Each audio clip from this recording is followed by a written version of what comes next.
J'ai divorcé et je suis revenu vivre seul dans le Hertfordshire. Il fait un froid glacial ici. Au moindre coup de vent, tout le corps se recroqueville. Je n'ose même pas allumer le chauffage. Chaque matin, je dois insérer des pièces pour obtenir 1 heure d'électricité. Quand les lumières du sapin de Noël se sont allumées dans la maison, je suis resté là à les regarder un moment. Dans ma tête, il n'y avait que l'image de ma femme et de ma fille qui devaient venir me voir dans quelques jours. J'avais même préparé leurs cadeaux, bien sagement posés sous le petit sapin. Mais cette chaleur fragile a vite été étouffée par le froid. Je n'en pouvais plus, alors j'ai serré la bouilloire électrique contre moi pour me réchauffer. À peine mon corps avait-il repris un peu de chaleur que le téléphone a sonné. Le signal était exécrable. Je n'ai eu d'autre choix que de sortir, affronter le vent glacé pour répondre. Au bout du fil, c'était mon ex-femme. Elle n'a pas parlé de notre rencontre. Elle a simplement dit que, avec son nouveau compagnon, ils avaient prévu d'emmener notre fille passer Noël dans sa villa de vacances et qu'elle ne viendrait donc pas me voir. J'ai jeté un regard derrière moi, vers cette petite maison délabrée. Le vent s'y engouffrait de partout et en un instant, je n'ai plus trouvé la force de protester. Elle a ensuite ajouté que notre fille venait d'être admise à la Sorbonne. Les frais de scolarité étaient assez élevés, mais son nouveau compagnon s'entendait bien avec l'enfant et était prêt à payer cette somme de sa propre poche. J'ai fait bonne figure, affirmant que je pouvais assumer ses dépenses, mais à peine ces mots prononcés, mon sourire s'est figé.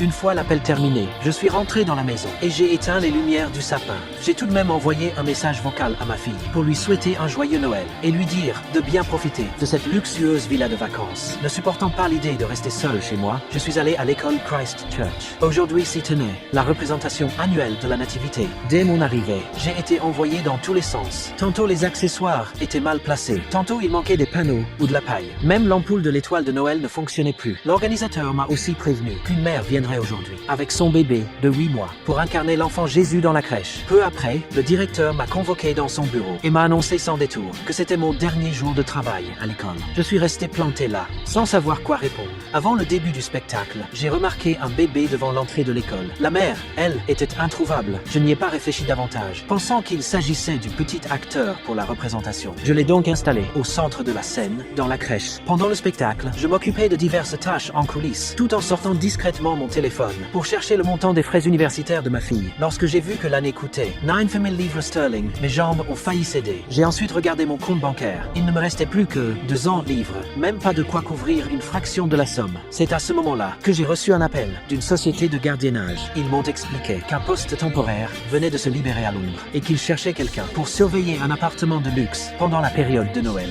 Oh, no, I don't really do that kind of thing anymore. In case you were wondering, it pays around £10,000. Après la fin de la représentation, je m'apprêtais à fermer et partir lorsque des pleurs de bébé ont retenti dans la salle. J'ai couru vers la scène et j'ai découvert que le nourrisson que j'avais placé dans la crèche était toujours allongé là,